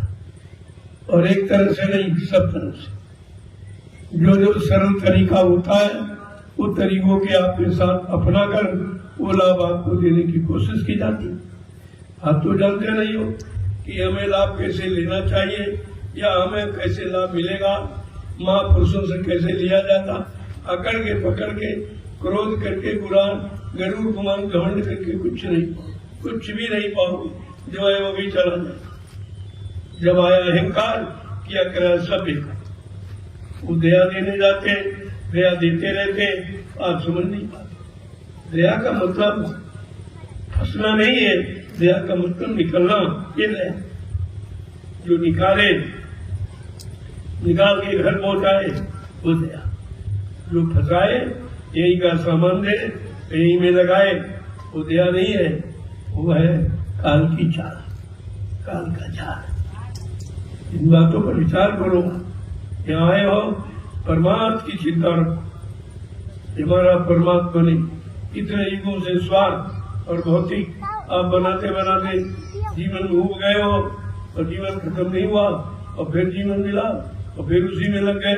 कम से कम अब की बार मौका मिला है तो परमात्मा की कमाई कर लो, ये भी समय निकल जाए। न पहले किसी ने परमात्मा कराया, न आज कोई करा रहा। केवल नैमिषारण्य की पावन पवित्र भूमि पर परमात्मा की सम्मान सेवा की। और हिंदुस्तान में कहीं किसी धार्मिक मिशन में चले जाओ, किसी राजनीतिक दल में चले जाओ, परमात्मा की बात कहीं आपको कोई बताएगा नहीं, क्योंकि परमात्मा के बारे में उसको जानकारी नहीं है। स्वार्थ में डूबे हुए लोग, स्वार्थकर्ता में लगे लोग परमात्मा को क्या जाने, कोई नहीं जानता। ये केवल नैमिषारण्य की जो 88,000 ऋषियों की तपोभूमि है, उस पर यह संदेश प्रसारित हो रहा है, क्योंकि उनको पहले दिया गया है कि नैमिषारण्य की पावन पवित्र भूमि पर जब किसी संत के जीव समय के जगाए नाम की साधना करेंगे, उनको भूमि का लाभ मिलेगा। रामचरितमानस में लिखा, क्यों नहीं पढ़ते उसको? लाभ ले लो। और 550 वर्ष से संत गोस्वामी जी महाराज ये सूचना दे रहे हैं कि नैमिषारण्य की पावन पवित्र भूमि पर किसको लाभ मिलेगा? कहा पंडा पुजारियों को नहीं, भोगियों को नहीं। यहाँ तमाम गांव बस गए, शहर कस्बे बस गए, लेकिन जो रामचरितमानस में लिखा है वो तो कहीं सिद्ध हुआ नहीं। तो सिद्ध होने का समय अब तब भूमि का चुनाव किया, मैंने जंगल खरीदा, तब जंगल, ये जंगल नहीं है। इसी जंगल में 88,000 ऋषियों ने तपस्या की। मैंने जंगल नहीं, मैंने तपोभूमि खरीदी। इसी तपोभूमि पर आपका परमात्मा मिलेगा। परमार्थी सेवा करोगे, परमार्थी लाभ प्राप्त करोगे, अच्छी ले लिया जा। बाकी ये दुनिया के लोग देखते रह जाएंगे, समझ नहीं पाते, अभी नहीं समझ पाते। आसपास गांव के लोग देख रहे हैं, इनकी समझ में नहीं है सब क्या हो रहा, इनकी भी बुद्धि नहीं काम करती। अरे जमीन खरीदे, कोई अच्छी खरीदे, इसमें अनाज फैलाओ, ये जंगल झाड़ी, ये नाले वाले क्यों खरीद रहे, तुम्हें क्या मालूम? ये भूमि ऋषि मुनि महात्माओं की है, हमको महात्मा ऋषि मुनियों की भूमि चाहिए, क्योंकि हमको परमार्थी काम करना है और कराना है, इसलिए हमको सुबह। अब ये बात समझ में किसी की आती नहीं, किसी की आए ना आए, तुमको तुम समझना चाहिए। तो तुम ही बैठ जाओगे, तुम ही भटक जाओगे, तो भी समझेगा। तमाम लोग भटक गए और अभी भटके अटके पड़े, अभी मेरे जीवन को खराब कर रहे। इतना सुनाने समझाने पर तो इनको माफी नहीं मिली। मैं बड़े साफ शब्दों में कह रहा हूँ, जब बताया जा रहा, जगाया चिताया जा रहा, आपको दिया जा रहा, फिर भी आप नहीं ले पा रहे, ये तुम्हारा दुर्भाग्य है, इसकी सजा कोई माफ नहीं करेगी। मैं प्रेमियों को बार बार आता, अब पूरे हिंदुस्तान के जितने यानी धर्म मजहब है, मत मतांतर फिरके हैं, मैं सबको संदेश दे रहा हूँ कि अभी आप लोग जागो, नवी शारण की पावन पवित्र भूमि पर आकर अपना परमार्थ बना लो, नहीं ये समय निकलता। ये परमार्थ कहीं नहीं है, तीरथ में चले जाओ, चाहे मूर्त के सामने, चाहे पानी के सामने लोग गिड़गड़ाओ, ये कुछ होने वाला नहीं है, क्योंकि वहाँ कोई देने वाला नहीं। ये भूमि ऋषि मुनियों की जगाई हुई, उस समय संत कोई था नहीं, उनको तपस्या का लाभ बच्चारों को नहीं मिला, लेकिन भूमि तो जगा गए। उस जगी हुई भूमि पर तुम अपनी जीवात्मा को जगाओ और धीरे से बनकर पहुंचोगा, ये भूमि का लाभ। और कहीं कोई आश्रम बनाकर, कहीं कोई व्यवस्था बनाकर आप किसी का कल्याण नहीं कर सकते। कल्याण होगा नैमी शारण की पावन पवित्र भूमि पर, जो 88,000 ऋषियों की तपोभूमि, ये छोटे मोटे नहीं, इतनी बड़ी संख्या ऋषि मुनियों की 88,000, ये थोड़ी बहुत जगह थोड़ी रहेंगे, पूरे नहीं विश्व। ये जितने जंगल झाड़ी है, ये तपोभूमि है, मैं इसीलिए मुझे उसका मालूम है, इसलिए मैं खरीदा हूँ। मैं भी प्लेन जमीन नहीं खरीद सकता, लेकिन आपका परमार्थ नहीं बनता, क्योंकि प्लेन जमीन में कोई सेवा नहीं मिलती है। मैंने इसीलिए झाड़ी और कटीले ये जंगल खरीदे, वहाँ बड़े बड़े गड्ढे नारे कि आप इसमें सेवा करेंगे, आपका परमार्थ बनेगा, आप में पाप कर्मों की अदायगी हो जाएगी, इसलिए इसको लिया। क्या मैं प्लेन नहीं खरीद सकता? मुझे नहीं मालूम क्या, लेकिन नहीं, ये सब आपके हित में किया गया और किया जाए। मेरा इसमें कोई हित, न मेरा कोई स्वार्थ है, न कोई लोभ लालच, हमको कुछ नहीं। मैं तो बार बार कहता हूँ कि आप अगर आश्रम संभाल लो, मैं किसी दूसरे जंगल में चला जाऊँ, वो समझ आए मैं किसी तीसरे जंगल में चला जाऊँ। मुझको यहाँ रहने का शौक नहीं है, क्योंकि हमको आपसे कुछ चाहिए नहीं, केवल आदेश पालन है। जो गुरु ने आदेश दिया है उसका पालन कर रहा हूँ, और आप सबसे उसी आदेश पालन करने की प्रार्थना कर रहा हूँ। मैं तो कुछ नहीं करता, न मैं गुरु बनता, न श्री गुरु बनता, न भगवान सरकार महाराज, ये काम मैं नहीं करता। ये नकली डिग्रियां, कपोल कल्पित, ये नाम के आगे जोड़ना कोई अच्छी बात नहीं है। काम करो, काम हो जाएगा, तुम्हारा नाम हो जाएगा। कहने से नहीं, करने से।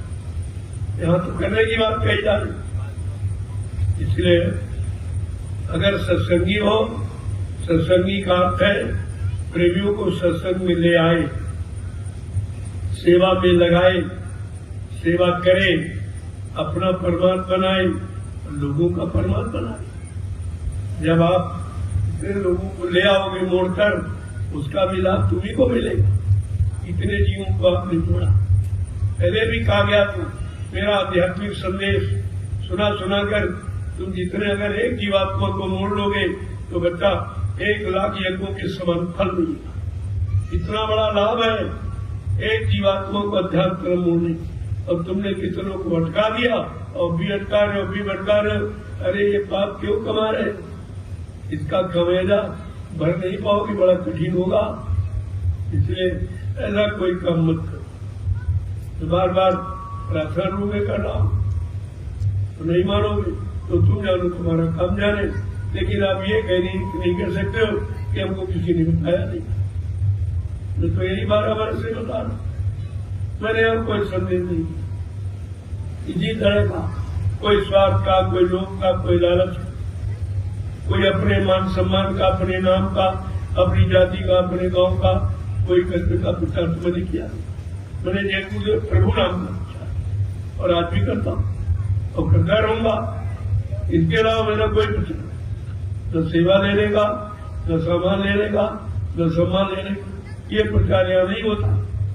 तभी आपको सोचना चाहिए कि परमार्थ का प्रचार कहाँ, गुरु के वचनों की याद कहाँ दिलाई जा रही, और वहां तो कोई दिलाएगा। तुम्ही से अंदर आत्मा की सेवा दो, पैसे की सेवा दो, और तुम्ही को खिला देगा बना के। यदि तुम्हारा अन्न तुम्ही को खिला दिया तो इसमें कौन सा परमार्थ? ऐसे तो अपना रोटी घर में सभी लोग खाते, लेकिन वो रोटी में कोई परमार्थ है उसमें? कम से कम कुछ तो सोचो, विचारो। काल के जीव करे होशियार कि तुमको बहका लेते। तुम दयाल के होकर भी कुछ समझ नहीं पाते हो, क्योंकि दयाल के वचनों को आपने सुना ही नहीं। सुना तो उस पर गौर ख्याल ध्यान नहीं दिया, इसीलिए आप भ्रमित हो जाते। तो धीरे धीरे ये भ्रम समाप्त करो। समय बहुत थोड़ा, अब तुम्हारे जीवन का समय बहुत कितना निकलेगा? किसी का 50, किसी का 60, किसी का 70 और 100 वर्ष का जीवन का जीव में मिला आया। कितने बचे? और वो बचा है जिसमें कुछ कर नहीं सकते। न शरीर साथ दे रहा, न मन साथ दे रहा, न इंद्रिया साथ दे रही, कुछ आप कर ही नहीं सकते हो। तो जीवन तो 50 तक ही जीव होगा, 50 के बाद तो बेकार होगा। इसीलिए सरकार रिटायर कर देती कि अब आप काम करने लायक नहीं, आप काम नहीं कर सकते, आपको रिटायर कर। फिर भी तो नहीं समझ पाए हो कि गवर्नमेंट 60 साल रिटायर क्यों करती है? कहते 60 साल के बाद मानव की बुद्धि विकासशील कार्य नहीं कर सकती है, मानव का शरीर में शक्ति समाप्त हो जाती है, वो ज्यादा परिश्रम नहीं कर सकता, इसलिए उसको रिटायर कर। अभी तक आप नहीं समझ, अभी जुटे पड़े हो। समय चला गया, वो मिला नहीं, कहीं बचपन गया, आपके यहाँ कुछ लगा नहीं, जवानी आई, भोगों में खत्म कर दी, तभी आपको कुछ नहीं मिला। अब ये चंद दिनों का बुढ़ापा रह गया, तो इसमें कहा रहा है भाई कुछ भजन कर लो, कुछ परमार्थ कर लो, शायद तुम्हारा कुछ काम भला हो जाए, कुछ बच जाए। आप नहीं मानोगे तो तुम जानो तुम्हारा काम। हमारा काम तो प्रार्थना करना। 12 वर्ष से लगातार कर रहा हूँ, अब भी कर कि भाई मेरी प्रार्थना स्वीकार कर लो, परमार्थ की तरफ चलो। बहुत स्वार्थ, बहुत भोगी जगत में भोगों में डुबकी लगा के आपने क्या किया? शरीर की सारी शक्ति बर्बाद कर, मन बुद्धि चित्त को खराब कर दिया है, शरीर को कमजोर कर दिया। लिहाजा आप तुम्हारे से कोई काम होने वाला नहीं है। लेकिन संतों ने फिर भी आपको ढाढ़स बधाया, आपका उत्साह भंग नहीं किया। कहा कि एक घड़ी आधी घड़ी आदि मां पुण्याप गोस्वामी संगत साथ की हरे कोट अपना।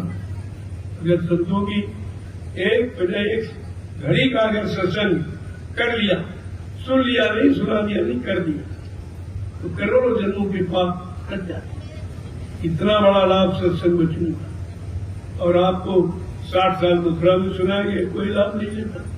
12 वर्ष फिर याद कराया गया, कोई लाभ आपके पास नहीं। अभी भूल भटक गए, क्योंकि काल के जीव को भटकाने वाले हैं। वो दयाल का रूप बनाएंगे, दयाल का नाटक करेंगे, दयाल की बात करेंगे, लेकिन काम काल का करेंगे। इसलिए आपको सत्संग में जुड़ने नहीं देंगे, आने नहीं देंगे, परमात्मा की सेवा करने नहीं देंगे। क्योंकि अगर ये कर लोगे तो काल का कर्जा खत्म हो जाएगा, फिर आप चले जाओगे, तो काल का राज कैसे चलेगा? वो तो अपना काम कर रहा, तुम्हें अपना काम करना। इतना स्पष्ट आपसे कहा गया कि काल जीवों को फंसाने में जितनी मेहनत कर रहा है, उससे लाख गुना करोड़ गुना दयाल अपने जीवों को निकालने की मेहनत कर रहा। अब ये दोनों की घोड़ है, काल दयाल। तुम काल की तरफ जा रहे हो कि ध्यान की तरफ, स्वार्थ की तरफ जा रहे हो कि परमात्मा की तरफ जा रहे हो, तुम निकलने की तरफ चल रहे हो कि फंसने की तरफ जा रहे हो। अभी तक आप इतना भी विचार नहीं करो, यही तो सत्संग है। आपकी समझ में कुछ नहीं है।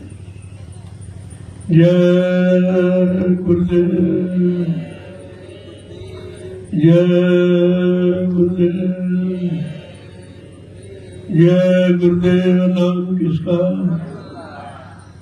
जय गुरुदेव नाम किसका, प्रभु का प्यारा नाम। अब आप लोग खड़े हो जाओ थोड़ा, ये भी आदेश तुम्हारे मुस्कान, अभी तक नहीं खड़े। जब तुम खड़े नहीं हो पाए तो चलोगे कब? अब चलोगे नहीं तो पहुंचोगे कब? इतनी छोटी बात समझ में तो अभी आई नहीं। अब तुम यहाँ आए हो कि परमात्मा मिलेगा, भगवान मिलेगा, परमात्मा, तुम अभी इंसान ही नहीं बन पाए, इंसानियत नहीं अपने अंदर ले पाए। तो ऐसे ऐसे होने वाला कुछ। मैंने भीड़ लगाना बंद कर दिया, बहुत भीड़ लगा, 15 में इतनी भीड़ लगाई गई, शायद दुनिया में किसी बात में थी, लेकिन क्या हुआ कुछ। कहाँ जहाँ थे वहां फिर वही पहुंच। सारी मेहनत, सारा समय अपना खराब किया, गुरु का खराब किया, तो डबल नुकसान तो आपने किया ही। वही आप यहाँ भी कर रहे हो। 12 वर्ष से मैं सारे हिंदुस्तान में कोई नहीं निकला, तो बड़े बड़े घरों में जा रहा हूँ, वो तुमको भटका रहे। मैं 12 वर्ष से इतनी मेहनत कर रहा हूँ कि किसी तरह निकलो, अपने घर चलो, वो बात तुम्हारी समझ नहीं आ। कब समझोगे आप? जय गुरुदेव, जय गुरुदेव। जो प्रेमी सेवा कर रहे हैं जोर से बोलो, सब मिल बोलो, बोलना होगा, अभी से बोलो। दुख दर्द हरेंगे, सब कष्ट मिटेंगे, सुख शांति भी देंगे, सबके दाता, सबके मालिक। प्रेम से बोले, ये नाम नहीं इंसान का, ये काम नहीं इंसान, काम है प्रभु का। देखो आप भ्रमित हो गए, वो देखो सेवा भी कर रहे, संदेश भी, और तुम यहाँ सो रहे हो, संदेश भी नहीं। तुम करी क्या रहे हो? तुम्हारे सामने अभी आदेश नहीं मानो, पीछे क्या मानते हो? लिहाजा आपको मिलेगा। ऐसे भाग दौड़ लगाते रहो, खाली चले जाओ, कुछ मिलने वाला नहीं है। इसलिए आए हो गृहस्थी परिवार छोड़कर, कुछ परमात्मा की कमाई कर लो, कुछ सेवा कर लो। सेवा से शरीर को मांझो, गंदगी धुल जाए, जितना पसीना निकलेगा उतना खून शुद्ध हो जाए, उतनी बीमारी कम हो जाए। ये ऐसे थोड़ी आपको कहा जाए, हमें कोई मजदूरी थोड़ी आपसे करानी। ये तुम्हारे अपने काम आप करते हो, ये तुम्हारी जमीन है, तुम्हारे सेवा से खरीदी गई और तुम्हारे लिए व्यवस्था बनाई गई, और उसी व्यवस्था में तुम्हारे कर्म कटाए जा रहे हैं। तुम्हारी समझे में नहीं आ रहा, कहाँ काट लोगे जाके? किसी को तुम लाखों रुपए दे, 1 करोड़ नहीं कोई काट सकता। किसी को दो 1 करोड़ रुपए कि हमारा एक पाप काट दी, ये काम कोई कर सकता? यहाँ तो सेवा करके कराया जा, कोई खर्चा भी नहीं मांगा जा, लेकिन आपके समझ में नहीं आता। तो इसलिए अब मैं विराम देना चाहता हूँ। दिनों के बाद पूर्ण विराम दूंगा। कोई आना नहीं, कोई जाना नहीं, कोई मिलना नहीं, कोई जुलना नहीं, कुछ चुपचाप भजन करूंगा। आप भी करिए, हम भी करें, मालिक की दया हो जाए, आपका काम हो जाए। तो तुम्हारे काम के लिए मेहनत की जा रही, कोई अपने लिए मेहनत नहीं की जा रही, जीवों की नहीं की। पहले भी की गई, अभी कर रहा हूँ, जब तक श्वास रहेगी करता रहूंगा। मेरा अपना कोई काम नहीं। इस बात को गांठ में मान, जो काम है जीवों का है, इस पर आप ध्यान दीजिए। और इसी सत्संग के बाद ही मिलो। दिन भर नहीं, वो काम सब खत्म। दिन में आप सेवा करो, रात को सेवा यहाँ चल रही हो तो सत्संग सुनो, और बाद में आओ आप प्रसाद ले लीजिए। वो तुम्हारी मेहनत का प्रसाद। सेवा करके प्रसाद लोगे तो दवा, और नहीं तो नाश्ता, उसका कोई लाभ नहीं मिलेगा। वो तो सेवा के बाद जो दिया जाता वो फल, वो लाभ देता। इसीलिए सेवा करके भंडारी की रोटी खाओगे तो आपको बरकत मिलेगी, वही प्रसाद बन जाएगा, वो दवा बन जाएगी, बीमारी आपकी दूर करेगी। और ऐसे खाते रहो। इसीलिए मैंने बंद करा दिया कि सेवा आप करते नहीं हो, ये रोटी खा के कर्जा क्यों लाद रहे? अपना बनाओ, अपना खाओ, जो आ जाए प्रेमी उसको भी खिला दो। यही मथुरा में होता, वही व्यवस्था फिर अपनानी पड़ी। क्योंकि आपकी जो जितनी हमने सहूलियत आराम दिया उतने आप बेकार हो गए, उतने आलसी हो गए हो, न भजन करते हो कुछ। भंडारे तो इसलिए चलाए गए थे कि चलो आपको रोटी बनी बनाई मिल जाएगी तो बैठ के आप भजन करेंगे। कुछ नहीं, कुछ नहीं। सोने खाने के सिवा कोई काम अरे तो घर में भी करते, वो यहाँ करने क्यों? आप भी गरीब रहो।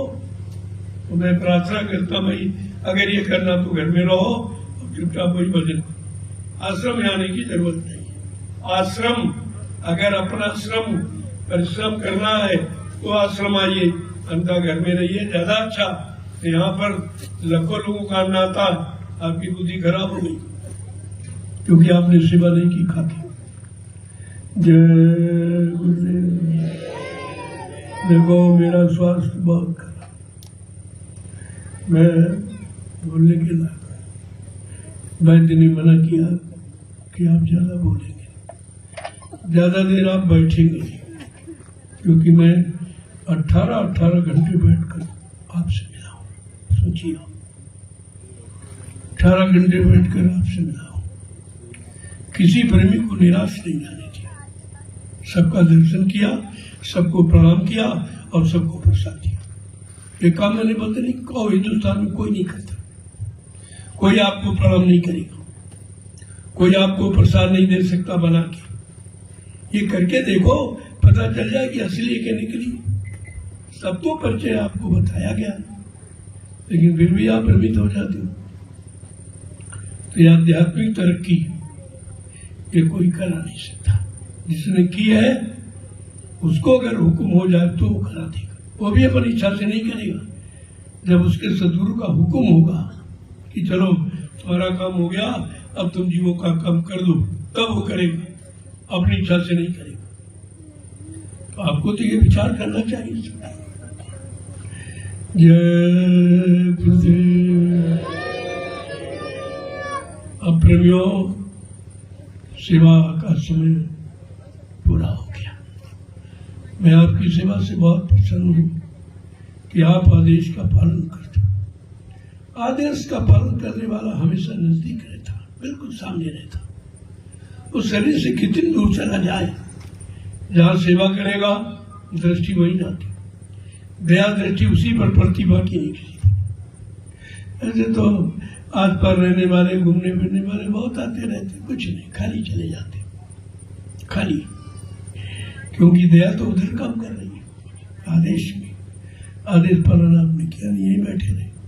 संदेश तो आप वो आदेश पालन करके भी सुन सकते थे, नहीं सुना, नहीं समझ में आया आपका। जब अभी तत्काल का आदेश नहीं समझ में आता, जो पिछला वो आपकी समझे कैसे आएगा? और ये भी काल की चाल है कि आपको समझने नहीं देगा, सुनने नहीं देगा, विश्वास नहीं करने देगा। अब आप लाइन से प्रसाद ले लीजिए, क्योंकि नए लोग आए हैं, उनकी इच्छा है। मैं भी इच्छा रखता हूँ कि आपका दर्शन करूं। ऐसी नहीं कि मेरी नहीं इच्छा, लेकिन मेरा स्वास्थ्य बहुत खराब है। इतना खराब है कि मैं चलने फिरने के लायक नहीं हूं, लेकिन फिर भी आपकी सेवा कर रहा हूं। तो उतनी सेवा लो जिससे आपकी सेवा होती रहे। ज्यादा लोगे फिर बेकार हो जाएगा शरीर भी बुढ़ा कमजोर है। बहुत इससे काम किया, शरीर से बहुत काम लिया। अब आप सोचो कि दिन भर बोलता था और रात भर चलता था, तब ये संगत दिखाई दे रही है आपको। एक भी व्यक्ति मेरे साथ नहीं था, मैं अकेला था। कितनी मेहनत की गई होगी ये संगत इकट्ठा, आप सोचिएगा। अब तुम 4 आदमी नहीं जोड़ पा रहे, तोड़ देते हो, जोड़ना नहीं जानते। तोड़ना जानते हो, जोड़ना नहीं जानते। जोड़ने मतलब दया से जोड़ो, परमार्थ से जोड़ो, भजन से जोड़ो। ये खाने पीने में नहीं है, ये तो सभी लोग भोजन करते हैं, लेकिन तुम समझ नहीं पाते हो, उन काल के जीवों की चाल नहीं समझ पाते हो। इसलिए मैं बहुत खोल के कहता हूं कि अभी चेतो जागो, होश में आ जाओ। तुम्हारा परमार्थ कोई नहीं बना सकता है। जब तक परमार्थी वचन संत महापुरुषों के नहीं सुनोगे, परमार्थी सेवा नहीं करोगे, तब तक परमार्थ का लाभ कोई दे नहीं सकता। और ये केवल नैमिषारण्य की पावन पवित्र भूमि पर हो रहा, और विश्व में कहीं नहीं, विश्व में कहीं नहीं है। भारत ही नहीं, सारे विश्व की बात कह रहा हूं, ये कहीं कहीं नहीं हो रहा। अब आप सोचिए कितनी पावन पवित्र भूमि है। 88,000 ऋषियों ने 1000 वर्षों तक तपस्या की है, इससे नहीं हुआ। आज उसका लाभ मिलने का समय आया तो काल ने बखेड़ा खड़ा कर, तुम्हें वहीं बहका लेता, वहीं रोक लेता, इस पावन पवित्र भूमि तक आने नहीं देता। क्यों?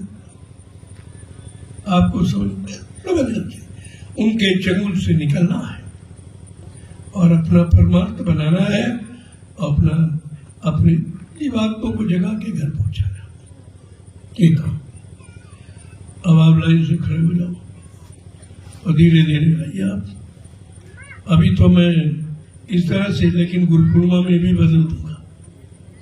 गुरु पूर्णिमा में चल के बैठे रहने से ये पैर सुन्न हो जाते, फिर ये रात भर बहुत दर्द होता है। इसलिए मैं खड़ा हो जाऊंगा रथ पर, आप लाइन से निकलते रहो, सबके सिर पे हाथ पड़ेगा। ये पड़ जाए बहुत है, तुम्हारे छूने से लाभ नहीं है, इधर से छुआ जाए।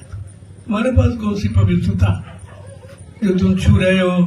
क्या तुम्हारे छूने से कोई लाभ मिल जाएगा? नहीं, आपको छुआ जाता, सब पर पड़ेगा, सबको प्रसाद मिलेगा। ये आपके लिए अच्छा होगा। प्रणाम करते जाओ, मैं भी प्रणाम करता जाऊं और प्रसाद लेकर के आगे बढ़ते जाओ। इस तरह का अब मिलन की कोई रास्ता बदल देगा। अब बैठ के नहीं चलते। जय गुरुदेव। अभी तो ये छोटा कार्यक्रम है, छोटा है ये भी, आगे गुरु पूर्णिमा आ रही है, उसी की तैयारी हो रही है और प्रेमियों को उसकी तैयारी करनी चाहिए। देखो ये सत्संग स्थल है, इसमें कोई आवाज नहीं करेगा। अभी तो आप एक्सपर्ट रहते थे, लेकिन जब गुरु पूजा पावन पर प्रारंभ हो जाएगा उस समय अपनी बड़ी व्यवस्था है। जो मैंने पहले कहा 4 मीटर मोमजामा ओढ़ने का, 4 मीटर बिछाने का, ये हमेशा मेरे जोड़े में फट से बना लगाया और बिछा के बैठ गए। क्या किसी की सेवा क्यों लेते हो? क्यों उसका कर्जा लाते हो? और अपनी थाली लोटा गिलास रखो तो किसी का कर्जा भी नहीं लगेगा। नहीं, 1-1 लाख रुपए ये दोना पत्थर में हर भंडारे का खर्च हो जाता है। ये नुकसान आप करते हो। अपना थाली लोटा, पवित्र बर्तन, पवित्र भोजन, फिर भजन होगा। इसलिए पात्र का असर बहुत है। ये प्लास्टिक के बर्तन तमाम तरह की यानी जानलेवा बीमारियां पैदा करते हैं। इसलिए हमने प्रेमियों को आदेश कर दिया कि अपना थाली लोटा गिलास शुद्ध पात्र अपना साथ में उसमें भोजन करो। और इसके बाद आपसे कहा एक खुरपी जरूर है, खुरपी एक औजार भी है। यहाँ कहीं सब्जी काट ली, फल खाना इच्छा हुआ फल काट लिया, 4 गड्ढे खोले, धंधे काट दिए और अपना खा लिया और मकान बन गया। एक दिन सो जाओ और यहाँ आओ तो पूछ लो कि भाई किसी दिशा मैदान के लिए, पुरुषों के लिए कितने, महिलाओं के लिए, अपनी अपनी दिशा में जाओ। एक दिन गड्ढा खोदो पर रोज उसी में जाओ, पैर से मिट्टी खिसका दो, रोज जाओ पैर से मिट्टी खिसका दो, न कहीं बदबू न कहीं गंदगी, और ये जमीन की उर्वरक शक्ति बढ़ जाए। क्योंकि जमीन आपकी है। अपनी जमीन की शक्ति बढ़ाओ, इधर उधर क्यों जाते हो? इस सब बात का ध्यान रखिए आप। और ये सूरज, ये इतना बढ़िया अभियान है कि एक दिन सारा हिंदुस्तान तुम्हारे इस अभियान, सफाई अभियान को याद करेगा। 1 रुपए का खर्च नहीं, और जमीन की उर्वरक शक्ति बर्बाद नहीं होती। सरकार ने तो व्यवस्था बना दी, घर में बीमारी पैदा करती, क्योंकि वहीं पर लेट्रिन बाथरूम, वहीं किचन बना हुआ। पहले के लोग पढ़े लिखे नहीं थे, लेकिन भोजन घर में करते थे, लेट्रिन बाहर जाते थे खेतों में अपने। आज का पढ़ा लिखा होटल में भोजन करता, लेट्रिन घर में करता। इतना होशियार, इतना बुद्धिमान हो तुम कि अपना हित अनित नहीं समझ पा रहे हो। ये बीमारी तुम्हारे घर से कभी नहीं जाएगी, क्योंकि सारी गंदगी घर में रखी। और किचन और बाथरूम में अंतर कितना, 1 ईंट का, उसके कीटाणु भोजन में चलेंगे। और इसी ने तुमको एक काल के जीवन में फंसा दिया।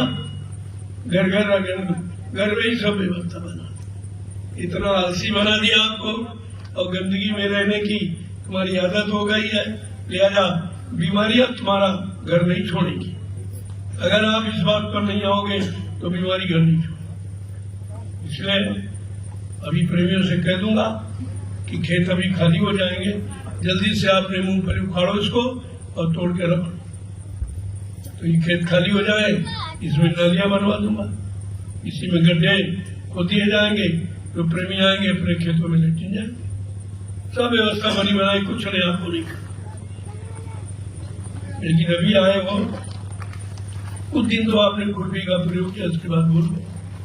आदेश तो मिनटों में आप काट देते हो, आदेश में जुड़ते नहीं हो, काटने की कोशिश करते, और यही तुम्हारी परेशानी का कारण। तो यहाँ भी बीमारी फैलेगी। जब खुले में आप जाओगे, गंदगी फैलेगी, प्रदूषण बनेगा, तो यहाँ भी बीमारी, अवसर को भी आप गंदा कर रहे हो। लिहाजा यहाँ पर खुद भी लगे, फाड़ा उठा लो, खुद उठा लो। देखिए, तुम्हारे सफाई अभियान को एक दिन हिंदुस्तान याद करेगा। ये कहीं किसी मिशन में नहीं है। कोई भी प्रधानमंत्री, मुख्यमंत्री इस अभियान को जानता ही नहीं है, तो कराएगा क्या? और कितना बढ़िया देख लीजिए, 1 पैसा नहीं खर्च, करोड़ों रुपए खर्च कर दिए और बीमारी घर में ले आए। गंदगी घर में, तो बीमारी कहाँ गली में जाएगी? ये गंदगी में तो बीमारी है, और उसको घर में रखने की आदत। सब गली में, जहाँ जल स्तर कम है, ऊपर है पानी, वहां तो लैट्रिन के गड्ढे का पानी और पीने वाला पानी एक ही मिल जाता। इसलिए जल प्रदूषण कहते हैं, लेकिन ये बताते नहीं जल प्रदूषण हो क्यों रहा है। तुम्हारी नीति के कारण हुआ, तुमने ऐसे काम शुरू किया। कभी ऐसा किसी युग में नहीं हुआ। घर में कोई लैट्रिन नहीं करता, बच्चे करते थे, उसको उठाकर माताएं बाहर यानी खेतों में फेंक देती थी, लेकिन घर में नहीं रखी जाती थी। अब तो घर में रख रहे हो, तो बीमारी तुम्हारा घर नहीं छोड़ेगी। कितनी दवा खा लो, कितने डॉक्टर बदल लो, बीमारी नहीं जाएगी। जब तक बीमारी कहाँ से आती वो स्रोत नहीं बंद किया जाएगा, तो बीमारियां जाने वाली नहीं। और ये सब बताया जा रहा, मैं शासन प्रशासन को भी बता रहा हूँ, सबको सूचना देता हूँ। मैंने जो कार्यक्रम किए हैं, सूचना देके किए, परमिशन लेके किए, लेकिन फिर भी किसी ने सुना नहीं।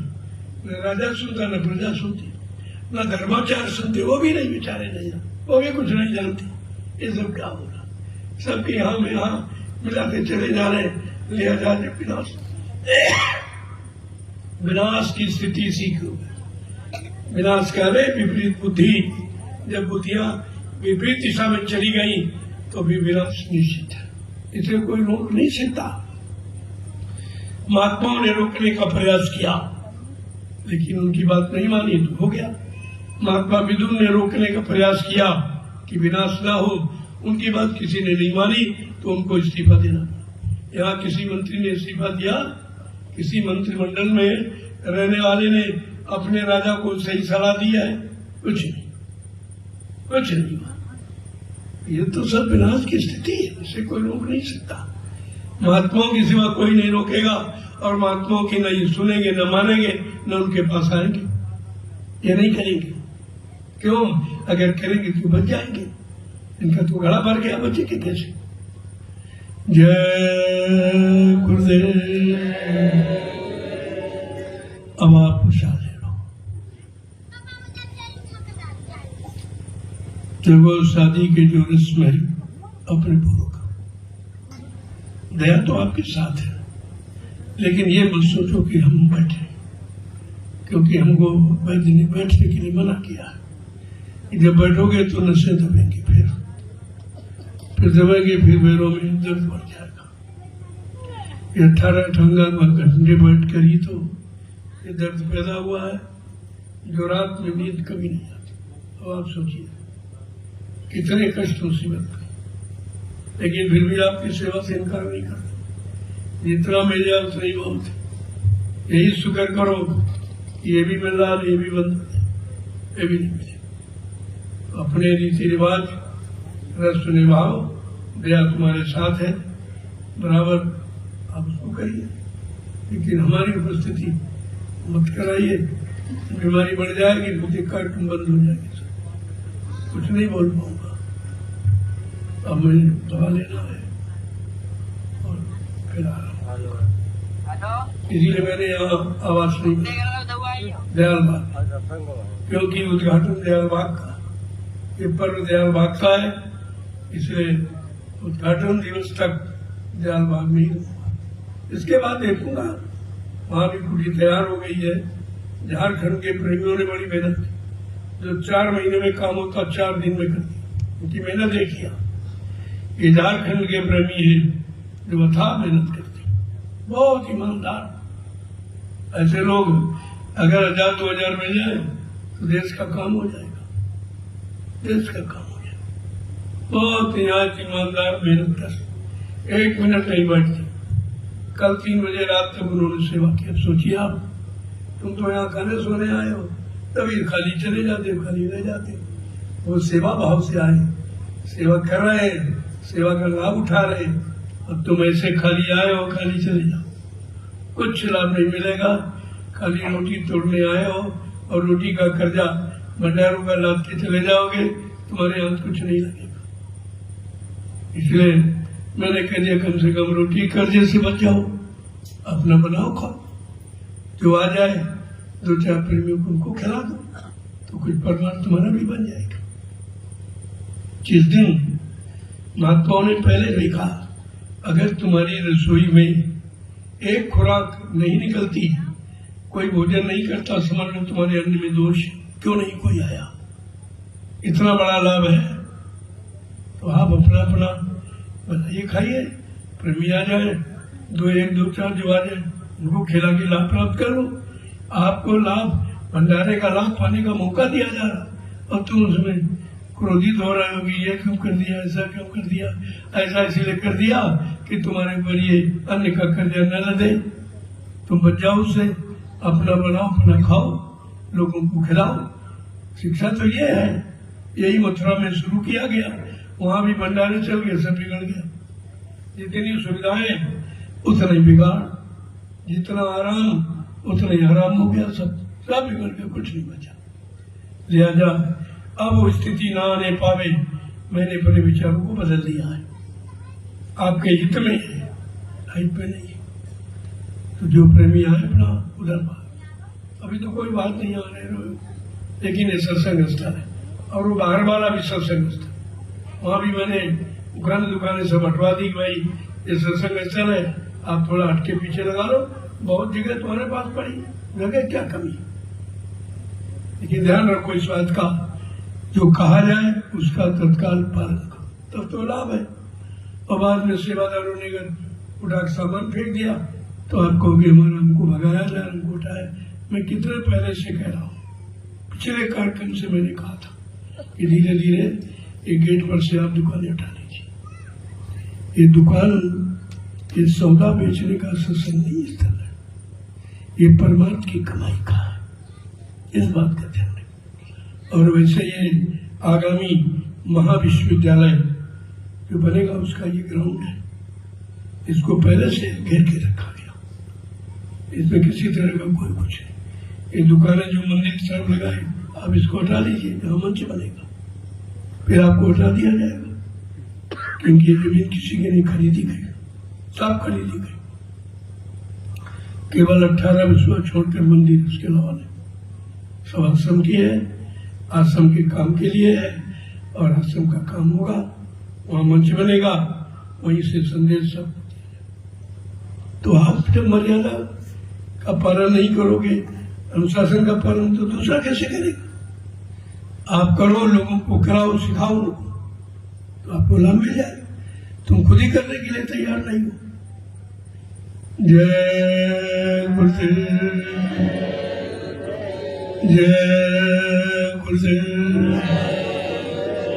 इधर जो दुकानें हटाई गई हैं, इनसे कहा भाई पीछे करो, तुम्हारी पीछे भी जगह पीछे बना लो, तो इसमें ये कार्यालय कर जाएंगे। इसी में जो तमाम कार्यालय, सुरक्षा कार्यालय और खोया खोया कार्यालय, रात्रि सेवा सुरक्षा कार्यालय, पूछताछ कार्यालय, ये तमाम तरह की जो व्यवस्था है आपकी सुविधा के लिए, उनको यहाँ पर बना दिया जाएगा। आने वाले प्रेमियों को कोई परेशानी न हो कि भाई हमारा मतलब इंटेंट कहाँ लगा, हमारा जिला कहाँ लगा, सब उसमें पूछताछ कार्यालय में दर्ज करा दिया जाए। वहां से पूछो और अपने भंडारे में चले जाओ। हर जिले के भंडारा अपने जिले के प्रेमियों की व्यवस्था रखता है, वहां आप ठहरिए, सेवा करिए, वही भंडार में भोजन करिएगा। मना कब किया? लेकिन यहाँ ये राष्ट्रीय बंजारा है प्रसाद हेतु, बस केवल प्रसाद की। जो बाहर से टीमें आ रही, टोलियां, उनके लिए, क्योंकि वो अगर भोजन बनाएगी तो सेवा कब करेंगे, उनके लिए। जो बाहर प्रांतों से लोग आ रहे उनके लिए, वो सब सामान लाद के नहीं ला जा सकते, इतनी दूरी है। जो कलकत्ता से आ रहे हैं, बम्बई गुजरात से आ रहे हैं, मतलब यानी, तो वो बेचारे लाद के नहीं ला पाएंगे, उनके लिए भंडारा है ये। वो अपना सेवा सिम देते हैं और इसी भोजन कर लेते हैं। वैसे उनमें से कुछ लोग इतने दृढ़ी हैं कि वो बनाते खाते, यहाँ भी आकर अपना राशन ले आए मोल और बनाते खाते। और जो आदेश का पालन करता, वो सब तरह का ध्यान रखता है। उनके पास कोई किसी तरह की मतलब लापरवाही नहीं है, कोई बहाना नहीं करते, वो तत्काल उसका पालन करते। और यही लाभ पाने का तरीका। और आप ये करते नहीं हो तो लाभ से वंचित हो। अब रोते घूम रहे हो, बीमारी नहीं जा रही, परेशानी नहीं जा रही, ये झगड़े नहीं जा रहे, ये वहाँ अकाल मौतें हो रही, एक्सीडेंट हो रहे, दुर्घटनाएं हो, क्यों हो रही? आप मानते नहीं, इसलिए हो रही। तो कुदरत ने चार्ज ले लिया, अब वो अच्छी तरह से मनवाना जानती है। जय गुरुदेव। चलो आप लोग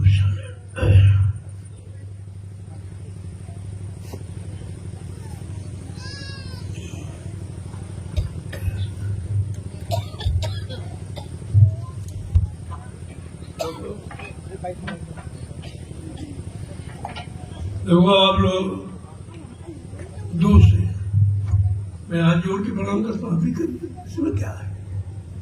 लेकिन उन्हें छूना ये काम करना, इससे कोई लाभ नहीं मिलेगा। प्रणाम का प्रणाम आशीर्वाद होता, छूने का कोई आशीर्वाद नहीं, छूने की आशीर्वाद नहीं है। लोग पत्थर को छूते हैं, कागज को छूते हैं, कैलेंडर को छूते हैं, पानी को छूते हैं, तीर्थ को छूते हैं, ये हुआ है। ये चेतन पूजा है। दूर से प्रणाम करो, मैं भी आपको प्रणाम करूँ, प्रसाद ले लीजिए। आपको लाभ ही तो चाहिए, आपको आशीर्वाद चाहिए। अगर इसे मिल जाए तो फिर इसे और अच्छा क्या, इसलिए थोड़ा दूरी बना के रखो, अच्छा रहेगा आपके लिए। जय गुरुदेव। हमारे पर सूजन बहुत सूझे पैर एकदम, इसलिए मैं आपसे थोड़ा दूर रहना चाहता हूँ। लाभ तो आपको ऐसे मिल जाएगा, ये जरूरी थोड़ी कि रोज घसूट में लाभ कोई रखा, क्योंकि तुम छूकर कोई लाभ नहीं ले सकते हो, तुमको छुआ जाए वो लाभ है। क्यों? भरत हस्त उनका तुम्हारा नहीं है, तुम्हारे हाथ में होता कर नहीं है, छू के ले लो तुम, और गंदा कर सकते हो लेकिन छूना। तो दूर से हाथ जोड़ के प्रणाम करो, मैं भी आपको प्रणाम करूं। प्रणाम का प्रणाम आशीर्वाद होता ही है। ये आपको मालूम नहीं था तो आप तमाम दिनों से भूल कर रहे थे, लेकिन मैं बराबर करके बता रहा था। मंच पर आता हूँ तो प्रणाम करता हूँ, संदेश बंद करता हूँ तो प्रणाम करता हूँ, आपसे मिलता हूँ तो प्रणाम करता हूँ। ये तो आपने सीखा नहीं कि मैं ये क्यों कर रहा हूँ, मैं इसलिए कर रहा कि आप भी यही करो। इसी में हमारा तुम्हारा दोनों का भला है, दोनों का लाभ है। इसलिए कोई भी चुनेगा ये सब काम बंद कर दो। ये झूठा मान सम्मान अभिमान हानिकारक। जय गुरुदेव।